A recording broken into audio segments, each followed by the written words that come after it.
கெங்கவல்லி சட்டப்பேரவை தொகுதி சேலம் மாவட்டத்துல கெங்கவல்லி, வீரகனூர், தம்மம்பட்டி, தெடாவூர், செந்தாரப்பட்டி, தலைவாசல் உள்ளிட்ட பகுதிகளை உள்ளடக்கிய தொகுதி. விவசாயமே கெங்கவல்லி தொகுதி மக்களுடைய பிரதான தொழிலா இருக்கு. மரவள்ளி கிழங்கு அதிகமா விளையிற இந்த தொகுதியில சேக உற்பத்தி ஆலைகள் பரவலா இருக்கு. பிப்ரவரி 23 தேர்தல் ஆணையம் வெளியிட்ட இறுதி வாக்காளர் பட்டியலின்படி 1,05,720 ஆண் வாக்காளர்கள், 1,11,067 பெண் வாக்காளர்கள், 7 மூன்றாம் பாலின வாக்காளர்கள் அப்படின்னு மொத்தமா 2,16,794 வாக்காளர்கள் இருக்கிறதா தெரிவிக்கப்பட்டிருக்கு. 2008 தொகுதி மறுசீரமைப்புல தலைவாசல் தொகுதி நீக்கப்பட்டு கெங்கவல்லி தொகுதி புதுசா உருவாக்கப்பட்டுச்சு. இந்த தொகுதியில 2011 தேர்தல்ல அதிமுக கூட்டணியில தேமுதிக வெற்றியை வசமாக்குச்சு.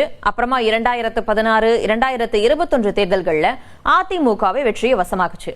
கடந்த 2021 தேர்தல்ல அதிமுக வேட்பாளர் நல்லதம்பி 89,568 வாக்குகளை பெற்று வெற்றியை வசமாக்கினார். அவருக்கு எதிராக போட்டியிட்ட திமுக வேட்பாளர் ரேகா பிரியதர்ஷினி 82,207 வாக்குகளை பெற்று தோற்றாங்க. 7,361 வாக்குகள் வித்தியாசத்துல நல்லதம்பி வெற்றியை வசமாக்க இந்த தொகுதியை அதிமுக தக்க வச்சது.